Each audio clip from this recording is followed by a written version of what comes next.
Judul firman hari ini adalah harta karun kegelapan. Tapi sebelum saudara menanyakan kepada saya kenapa pastor kasih judul seperti itu, saya akan ajak saudara kita lihat di dalam Yesaya pasal yang ke-45 yuk.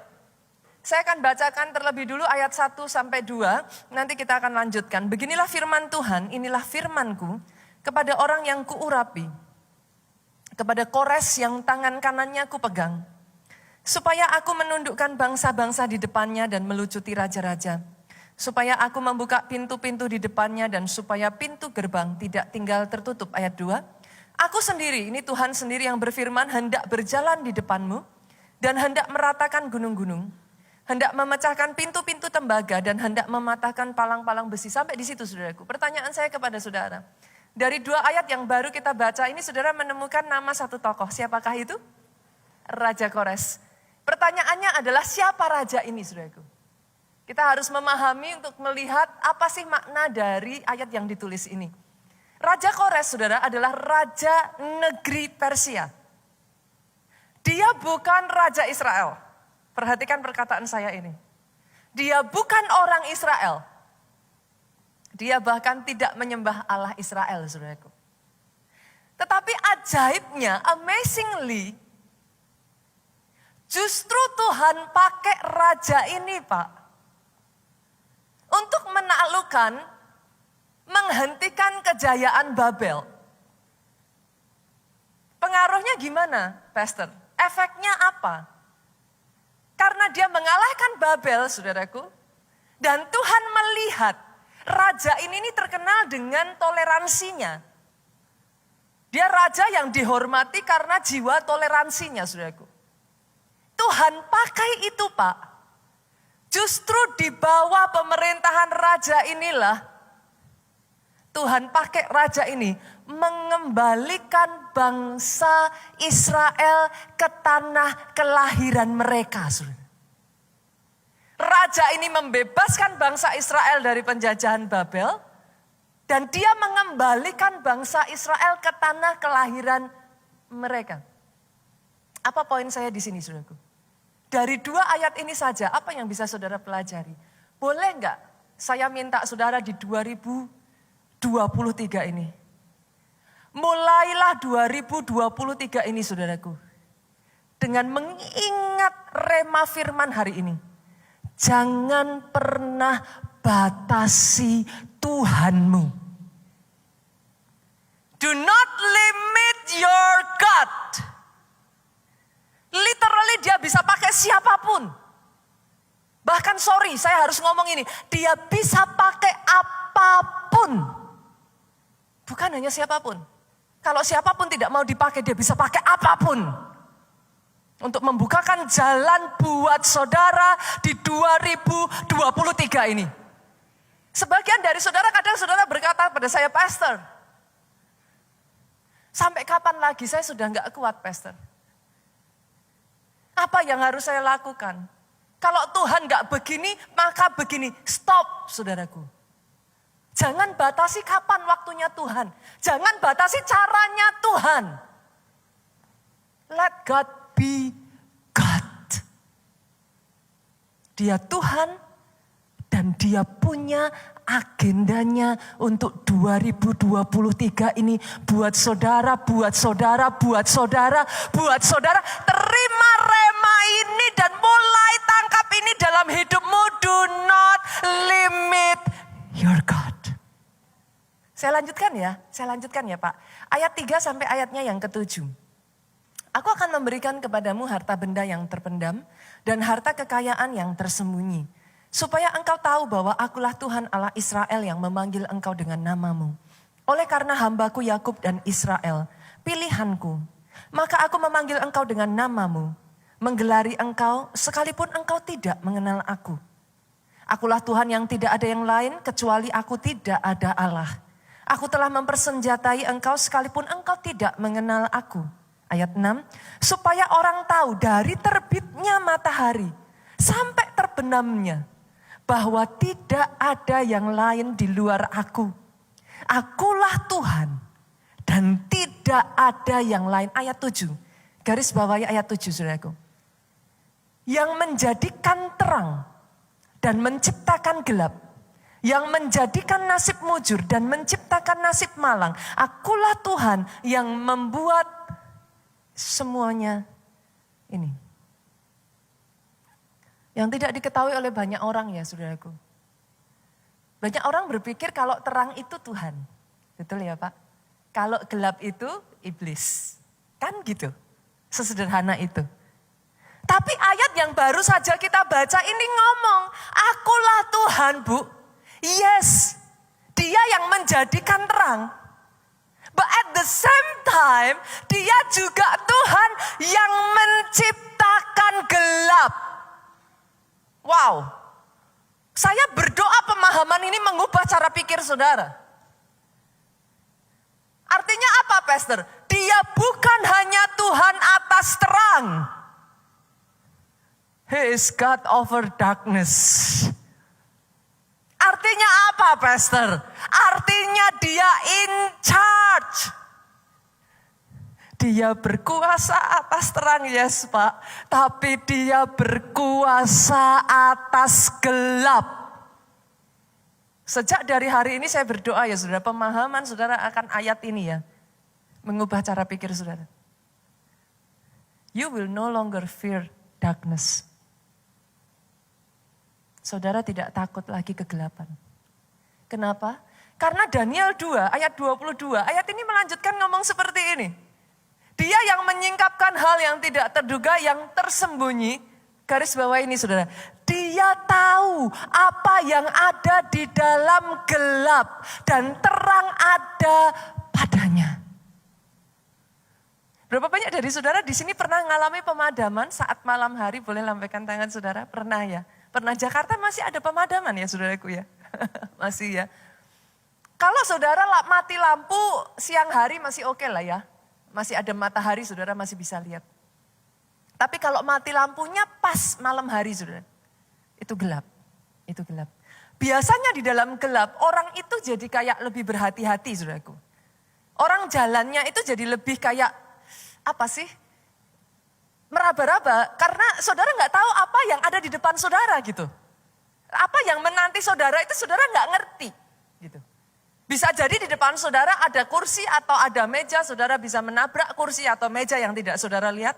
Bisa jadi di depan saudara ada lemari, ada barang-barang yang bisa jatuh kepada saudara karena saudara nggak bisa melihat, saudara nggak tahu apa yang ada di depan. Sebagian orang mengatakan 2023 ini tahunnya gelap saudara. Dan di tahun yang gelap orang itu nggak tahu apa yang akan terjadi. Para pakar mungkin hanya bisa memprediksi ya saudara. Kalau mereka mau jujur ya, they can only predict. Mereka tidak bisa ngasih tahu 100% saudara. Nggak ada yang tahu 100%. People can only predict gitu. Tapi yang jadi masalah karena gelap. Orang itu jadi takut saudara. Nanti apa yang ada di depan? Pemahaman akan hal ini oke lah. Kalau sebagian orang ngomong, Pastor 2023 tahun gelap, saya tidak akan mengatakan apapun tentang itu, saya hanya akan mengatakan oke. Tapi jangan pernah lupakan kebenaran ini juga. Bahwa gelap tidak membatasi Tuhanmu untuk bekerja. Boleh nggak saudara? Saudara paham akan yang satu, tapi jangan lupakan kebenaran firman. Dia bukan hanya Tuhan yang menciptakan dan menjadikan terang. Dia loh yang ciptakan gelap. Come on. Bukan hanya dia menciptakan gelap. Dia tahu seluk-beluk dalam kegelapan. Apa yang ingin saya katakan kepada saudara? What are you afraid of? Apa yang membuat saudara takut? Kalau dia berkuasa atas terang dan dia berkuasa atas gelap. Bahkan dia tahu apa yang menanti saudara di dalam kegelapan. Saya berdoa kebenaran ini akan memerdekakan saudara. Tidak memasuki 2023 dengan kekhawatiran, dengan ketakutan. Tapi memasuki 2023 dengan satu kesadaran Pak. Tuhanmu berkuasa baik atas terang maupun atas gelap. Kalau mau tepuk tangannya yang paling meriah buat raja di atas segala raja. Pertanyaannya sekarang saudaraku, apa sih yang menanti kita di dalam gelap? Nah ini, saya akan membawa saudara selangkah lebih maju lagi gitu. Supaya saya berdoa ya saudara, nanti ketika setelah saudara mendengar firman ini, caramu melihat berubah. Oke, saya tidak mengiyakan atau saya tidak mengatakan tidak atas prediksi apapun itu saudaraku. Saya hanya mengatakan oke. Tetapi di dalam gelap itu, apa sih sebenarnya yang menanti di sana? Kita balik lagi ya, Yesaya 45 tadi, balik lagi saudaraku, ke ayat yang ketiga. Ayat 3 itu ngomong gini, aku akan memberikan kepadamu harta benda yang terpendam. Sampai situ dulu. Aku akan memberikan kepadamu harta benda yang terpendam. Pertanyaan saya Pak, yang namanya harta terpendam itu posisinya dia dalam terang atau dia dalam gelap? Jelas dong. Harta terpendam kalau dalam terang ya udah gak disebut terpendam lagi saudaraku. Harta terpendam artinya dia dalam gelap. Oke ya, pegang itu dulu ya. Dan ayat ini berlanjut ngomong gini, harta kekayaan yang tersembunyi. Saya tanya lagi Bu, yang namanya harta kekayaan tersembunyi Pak, dia itu dalam terang atau dalam gelap? Gelap lagi saudaraku. Dalam gelap. Artinya apa Bu? Artinya apa? Pegang ini baik-baik. Kalau saudara bisa memahami kebenaran firman ini, hanya orang yang mengerti ini yang paham saudaraku. Justru di tengah kegelapan saudara, menanti yang namanya kesempatan terpendam, menanti yang namanya promosi terpendam, menanti yang namanya berkat yang tersembunyi. Oh kalau aminnya yang paling keras saudaraku. Kalau bilang amin, pick aminmu yang paling keras. Dan tangkap remannya. Karena kalau saudara bisa melihat dengan cara yang berbeda saudaraku, saudara tidak lagi berpikir di dalam gelap, oke, gelap itu artinya, oh serba gak tahu, gelap itu artinya always the bad things. It's not always like that.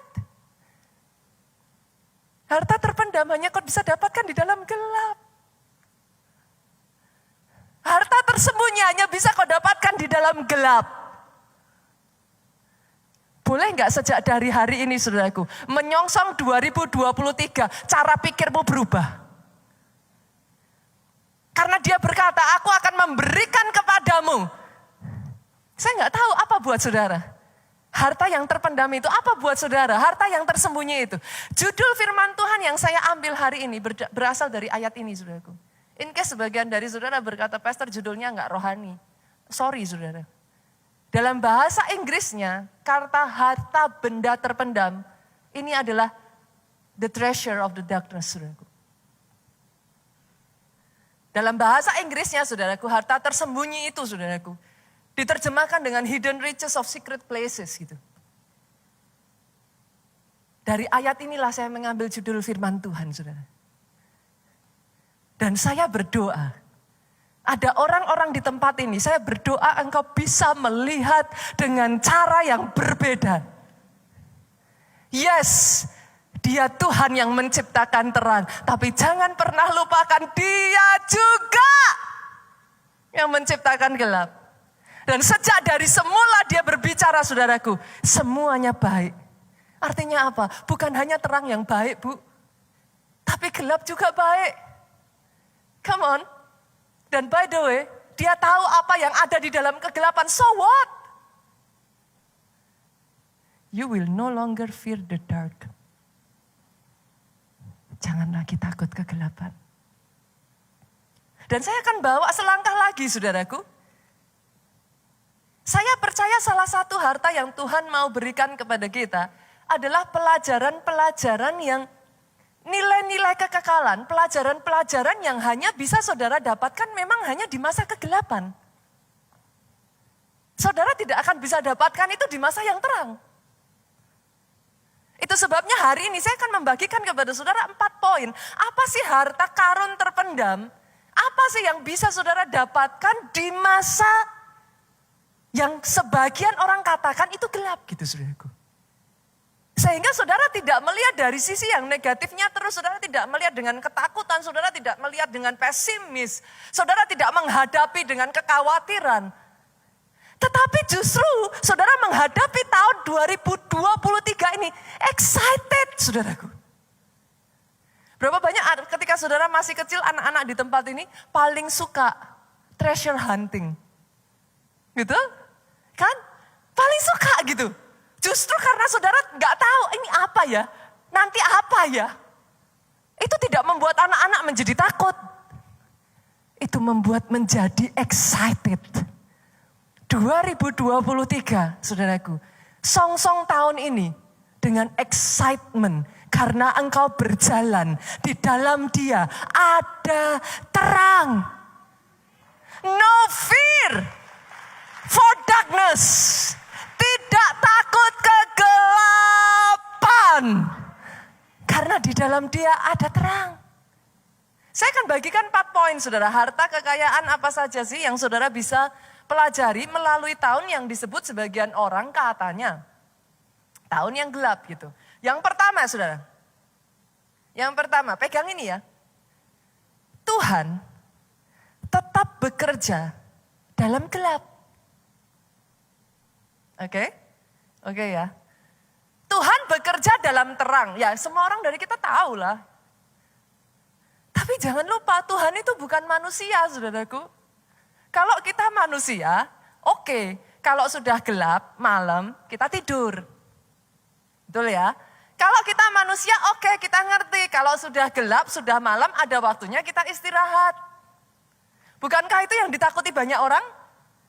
Ketika disebut tahun yang gelap, karena orang berpikir, kalau tahunnya gelap, akan banyak orang gak bisa ngapa-ngapain.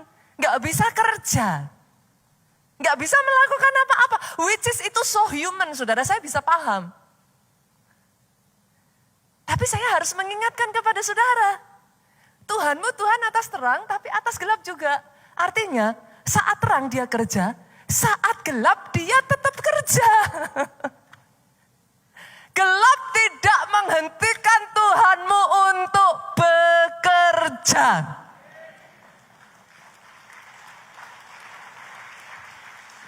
Tahu nggak saudara, saya harus ngomong ini. Banyak karya terbaiknya Tuhan, dia kerjakan di masa kegelapan. Sorry saudaraku. Kalau orang takut gelap, ini nih momen favoritnya Tuhan saudaraku. Kok gitu pastor? Loh ya gitu. Soalnya kalau saudara terang, jujur ya, kondisi terang, Tuhan melakukan sesuatu buat saudara kadang gak dihargai kok. Betul? Coba anak-anak dari keluarga yang kaya, orang tuanya ngasih begitu rupa kadang malah dibuang-buang, gak diperhatiin. Coba kasih orang-orang yang dalam keadaan membutuhkan, mereka berebut. Yang mengerti katakan amin. Tapi saudara dalam keadaan gelap, setitik terang, well appreciated saudaraku. Pelita, saudara bawa dalam keadaan terang, ya oke lah ada kegunaannya, tapi seberapa sih saudara? Coba saudara nyalain handphone saudara di center saudara, terus saudara nyalain dalam kondisi terang benderang kayak gini. Ada gunanya enggak? Ya ada kali, tapi seberapa sih? Tapi di tengah kegelapan, pelita membawa secercah pengharapan. Justru kalau tahun 2023 dikatakan sebagian orang tahun yang gelap. Kenapa itu membuat saudara takut? Tuhanmu sedang excited ini saudara. He is excited. Karena kegelapan itu platform yang dinantikan Tuhan. Untuk dia mengerjakan mahakarya atas pribadi, lepas pribadi, lepas pribadi. Di tempat ini. Dan engkau tidak akan bisa berkata itu kekuatanku. Saudara tahu dengan kekuatanmu you cannot do anything. Di tengah gelap, all the glory belongs to God.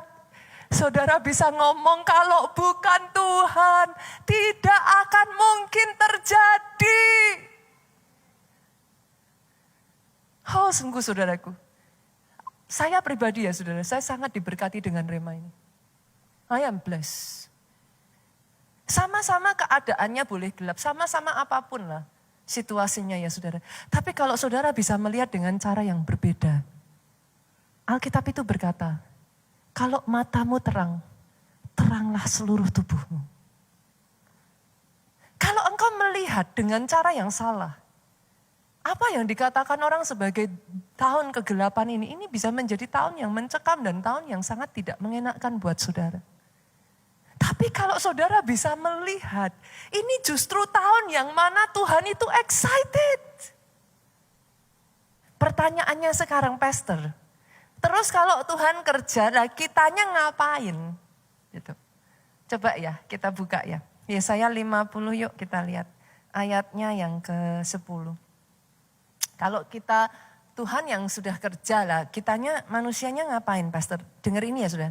Siapa di antaramu yang takut akan Tuhan? Saya percaya orang-orang yang ada di tempat ini adalah orang-orang yang takut akan Tuhan. Aminnya yang keras saudaraku. Dan mendengar suara hambanya, saya percaya jemaat di tempat ini adalah orang-orang yang mendengarkan firman Tuhan dengan sungguh-sungguh. Aminnya yang lebih keras lagi saudaraku. Jika ia hidup dalam kegelapan, nah ini. Sebagian dari saudara yang mungkin saat ini saudara ngerasa hidupmu itu gelap. Gelap itu bisa berarti banyak hal saudara. Saudara nggak ngerti apa rencana Tuhan itu gelap. Saudara kayak nggak punya visi, itu gelap. Ataupun saudara merasa kayak udah ngalami masalah yang bertubi-tubi terus tapi nggak berhenti-berhenti, nggak ada selesai-selesainya. Saudara bertanya-tanya mau berapa lama lagi Pastor? Itu gelap saudara. Oke, jadi ayat ini untuk saudara. Jika ia hidup dalam kegelapan dan tidak ada cahaya bersinar baginya. Maksudnya tidak ada cahaya bagaimana? Selalu cahaya itu dikorelasikan dengan hope, pengharapan saudara. Jadi kayak nggak ada harapan gitu, nggak ada jalan keluar gitu. Nggak ada titik terang kayak gitu. Kalau itu yang saudara alami, ayat ini untuk saudara, dengar ini. Baiklah, dalam semuanya itu kan saudara udah nggak bisa apa-apa nih. Saudara sudah lakukan bagian saudara sudah lakukan ini dan itu. Dan saudara berkata, I cannot do anything anymore gitu. Ya sudah, dalam kondisi itu jangan lupakan ini saudaraku. Baiklah ia percaya kepada nama Tuhan dan bersandar kepada Allahnya.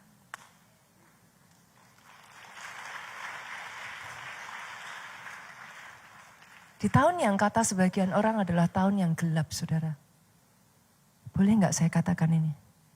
If you feel the darkness, percayalah kepada nama Tuhanmu.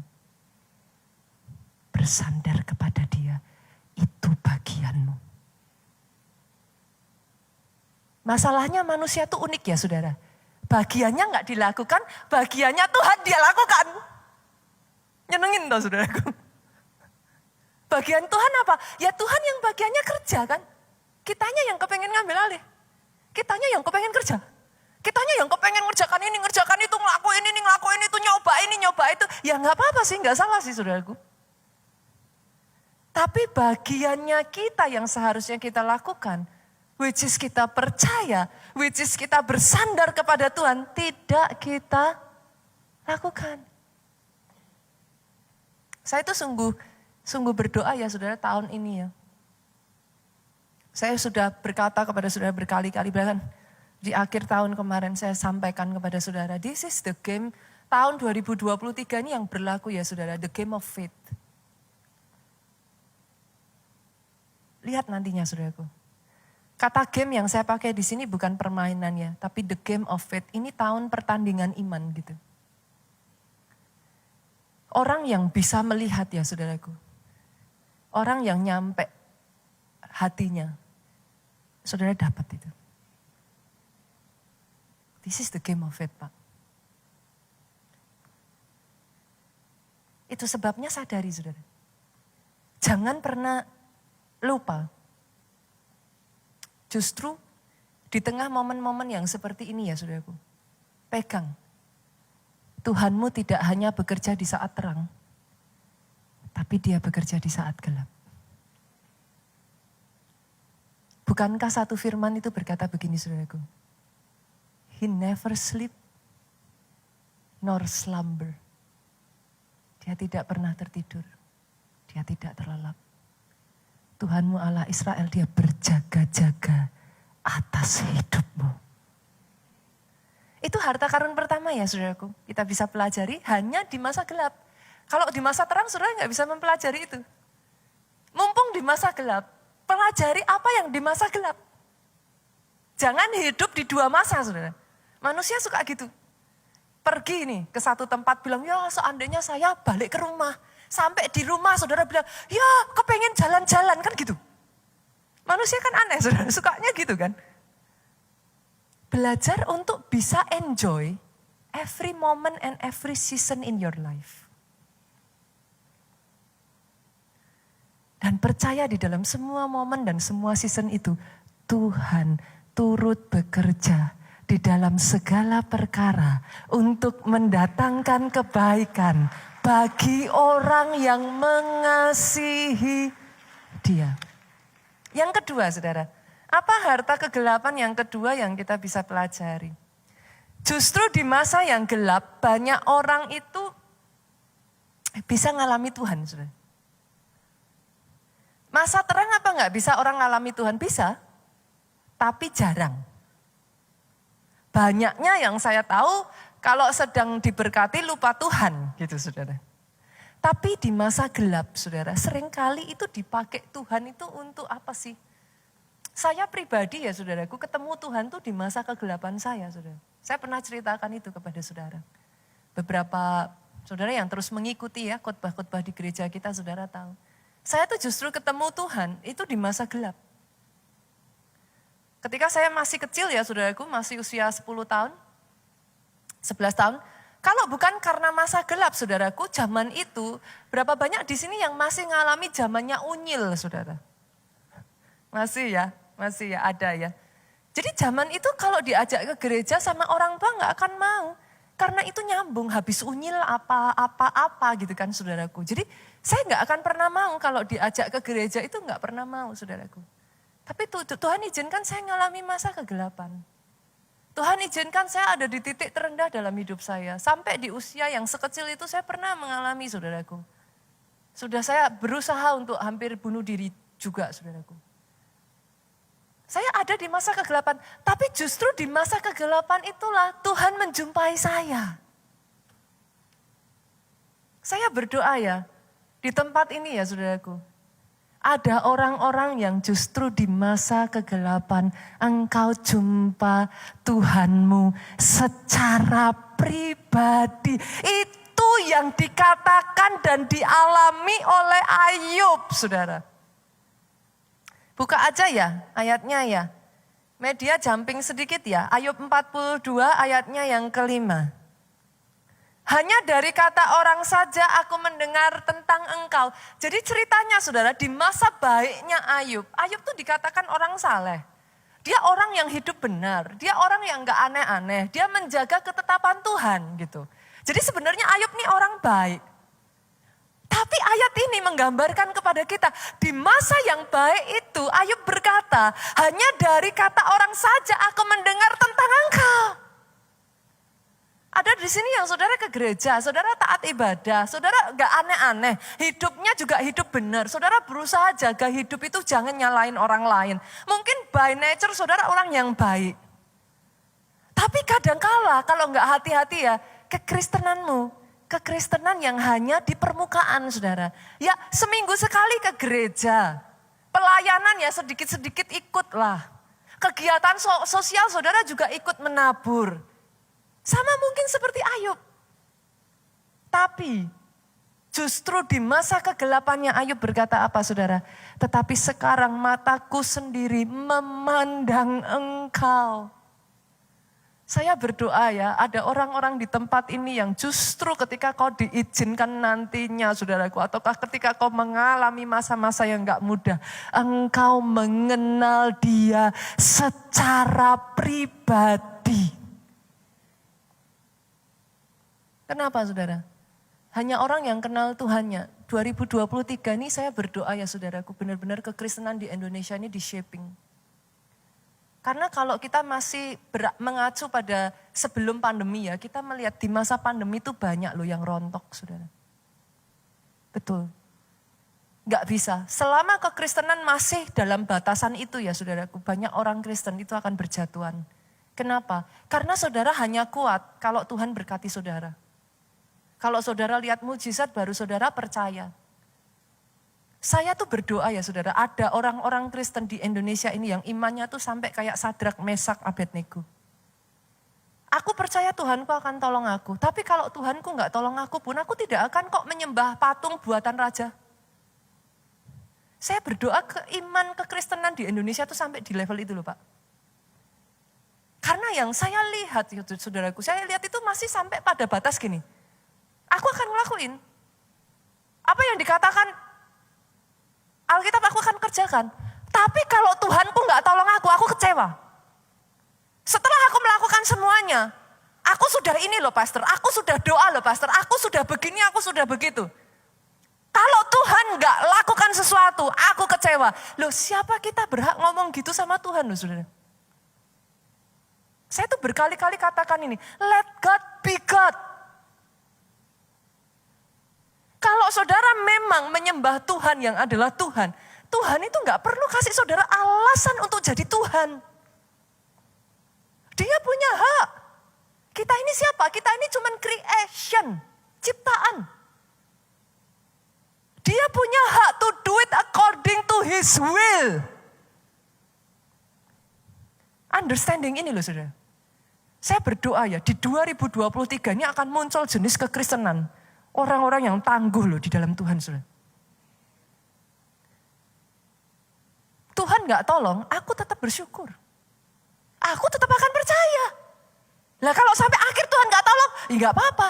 Nanti aku jumpa di atas sana pun, aku jumpa dalam kondisi imanku tetap kuat. Kekristenan yang kayak gini nih loh. Saya tuh kalau ngomong kayak gini, saya tuh kadang, apa ya saudara? Saya tuh nahan air mata, kenapa? Karena kadang-kala kalau nggak hati-hati ya, orang Kristen tuh suka ngatur Tuhan loh. Harus sekarang Tuhan, kalau nggak sekarang nanti gini. Loh, siapa kita? Do you really worship God? Kalau saudara mengatakan dia Tuhan, ya tempatkan dia sebagai Tuhan. Dia bukan pembantu kita loh Pak. Yang kapan kita suruh dia harus lakukan. Saudara kalau sama orang ART saudara atau sama orang yang membantu saudara, saudara bisa lakukan itu. Tapi sorry to say, sama Tuhanmu, dia berdaulat penuh. Itu sebabnya Mazmur tuh mengatakan ajar aku tuh mencintai jalan-jalanmu. Itu satu perkataan yang kalau didengar enak saudaraku, tapi enggak enak loh. Kenapa? Tadi saya katakan, jalanmu bukan jalanku. Sejauh langit dari bumi, jalanmu dari jalanku. Artinya ketika kita ngomong ajar aku Tuhan, Daud itu ngomong ajar aku mencintai jalanmu. Itu artinya dia tuh ngomong di dalam ketidaktahuanku, di dalam apa? Aku mungkin gak suka gitu. Gak cocok sama yang aku inginkan. Tapi aku tetap mencintai jalanmu. Kenapa saya katakan demikian saudaraku? Sampai kita jadi orang-orang ya saudara, yang mengenal Tuhan, kita tidak akan bisa jadi orang yang kuat dan bertindak. Selama kekristenan hanya jadi kekristenan yang semuanya serba pastor doain pastor. Supaya goal ininya boleh, pendeta doain gak ada salahnya. Tapi kalau gak goal mau apa? Pendetanya yang kurang doa, pendetanya yang salah, doanya gak manjur. Understanding itu harus mengubah hidup saudara. Apapun yang menanti di depan saudara, sadari ini. Dia tahu apa yang ada di dalam gelap. Bagaimana kita yang gak tahu apa yang ada di dalam gelap? Ngatur dia yang tahu apa yang ada di dalam gelap. Saudara paham yang saya maksudkan? Karena justru ya saudaraku, kadang di masa kegelapan itu, mata orang tuh justru terbuka. 2023, kalau orang mengatakan tahun kegelapan, saya justru berdoa ya saudara. Akan ada banyak mata orang dibukakan dan mengenal siapa Tuhannya. Kenapa? Karena itu yang terjadi pada saat kematian Yesus. Orang-orang tadinya nggak percaya kok. Dia anak Allah. Di kematian Yesus ya saudara, orang-orang tadinya mencemooh Yesus. Tapi coba kapan mereka sadar dia anak Allah? Kita buka ayatnya. Matius pasalnya yang ke-27 ayat 45. Saya baca melompat-lompat bukan karena nggak mau saudaraku. Bukan karena Bunita kok dicomot-comot, bukan saudara. Tapi sadari saudaraku, waktu kita tuh terbatas. Dengan waktu yang ada saya berusaha untuk give the best gitu. Oke, 27 ayat yang ke-45. Mulai dari jam 12 kegelapan meliputi seluruh daerah itu sampai jam 3. Yang meliputi terang atau gelap saudara? Gelap. Ayat 50 saya lompat saudara. Yesus berseru pula dengan suara nyaling lalu menyerahkan nyawanya. Jadi Yesus mati saudaraku. Dan lihatlah tabir bait suci terbelah dua dari atas sampai ke bawah. Terjadilah gempa bumi, bukit-bukit batu terbelah. Saya tanya, enak enggak? Ada yang suka gempa bumi? Enggak ada yang suka saudaraku. Ada yang suka bukit terbelah saudara. Loh zaman sekarang pernah tuh jalan-jalan pernah tuh terbuka ini terbelah saudaraku. Ada terjadi saudara. Orang gak suka itu semua. Siapa yang suka cuaca ekstrim? Gak ada yang suka. Tapi lihat ini, ayat 54 sebagai hasilnya apa? Kepala pasukan dan prajurit-prajuritnya yang menjaga Yesus menjadi sangat takut ketika mereka melihat gempa bumi. Apa yang telah terjadi? Lalu berkata apa? Dengan suara keras yuk sama-sama katakan 2, 3. Sungguh, iya ini adalah manusia kan gitu saudara. Bukan di masa terang loh. Sebelumnya mereka itu tidak mengakui anak Allah. Mereka mencemooh Yesus. Mereka berkata salibkan dia. Tapi ketika mereka melihat dan mengalami semuanya itu baru mereka berkata sungguh dia inilah anak Allah. Di masa kegelapan saya berdoa ya saudaraku. Justru ada orang-orang yang mengalami perjumpaan pribadi dengan Tuhannya. Yang ketiga saudara, yang ketiga. Kadang justru di masa yang gelap itu Tuhan malah ngasih visi besar saudara. Tangkap ini ya, tangkap ini ya. Banyak orang berpikir kalau gelap pastor kan nggak bisa ngelihat. Tapi kenyataannya ini yang dialami Abraham loh saudara. Di tengah masa yang begitu gelap, kita lihat ya. Kejadian 15 ayat 4 sampai 6. Tetapi datanglah firman Tuhan kepadanya, ini di tengah Abraham itu udah putus asa saudara. Dia tuh udah ngerasa kayak hopeless, udah gak mungkin lah janji Tuhan digenapi dalam hidupnya. Di tengah keadaan paling gelap seperti itu Tuhan datang, Tuhan ngomong, orang ini tidak akan menjadi ahli warismu. Melainkan anak kandungmu dia yang akan menjadi ahli warismu. Ayat 5. Lalu Tuhan membawa Abraham keluar serta berfirman, coba lihat ke langit. Hitung bintang-bintang jika engkau dapat menghitungnya. Maka firman Tuhan kepadanya, demikian banyaknya nanti keturunanmu. Lalu percayalah Abraham kepada Tuhan. Maka Tuhan memperhitungkan hal itu kepadanya sebagai kebenaran.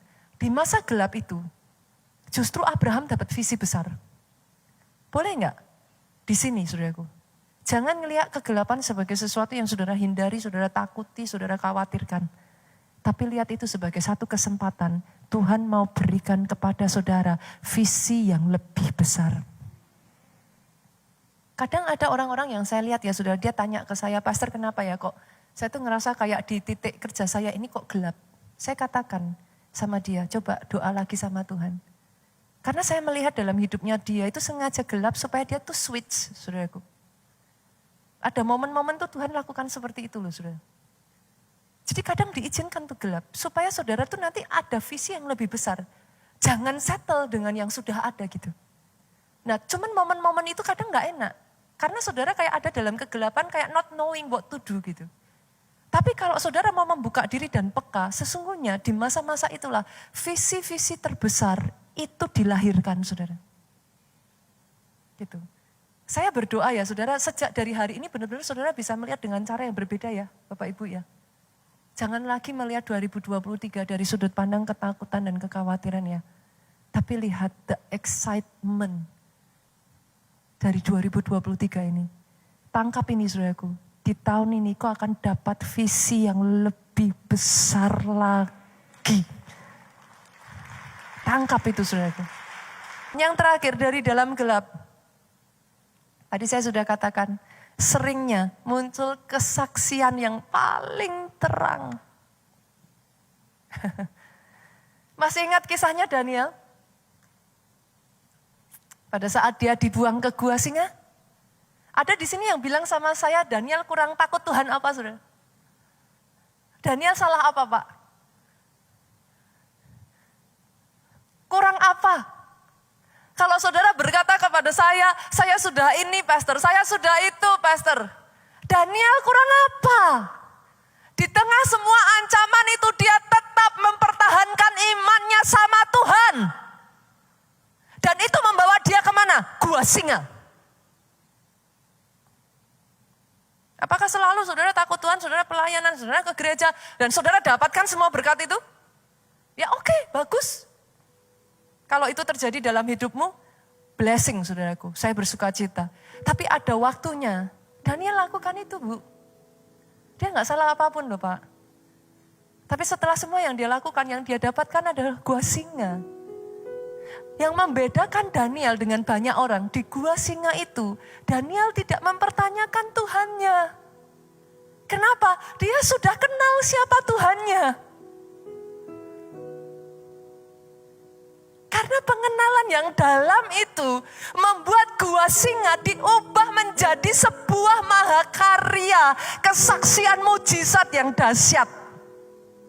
Not knowing loh saudara, not knowing loh.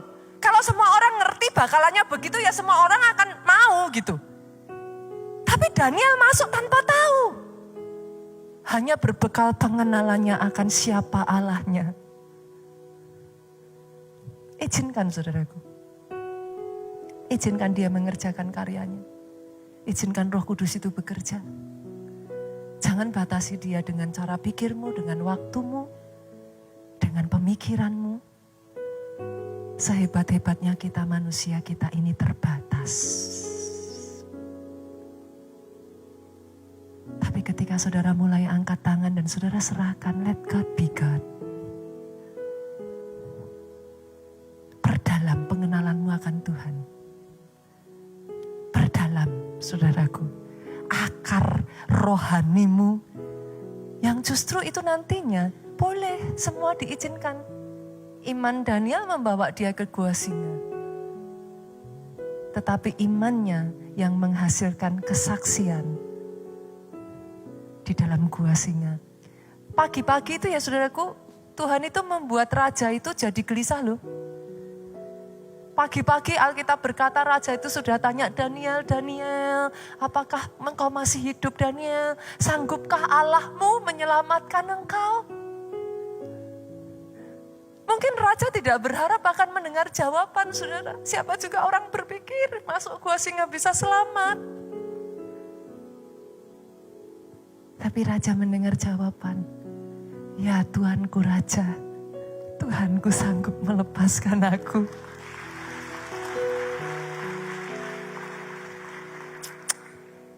Dan sejak dari saat itulah saudaraku Raja Darius mengenal Tuhan yang disembah oleh Daniel.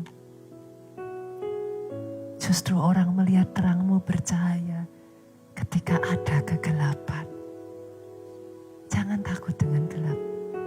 Selama kau berjalan dengan terang, apa yang kau takutkan?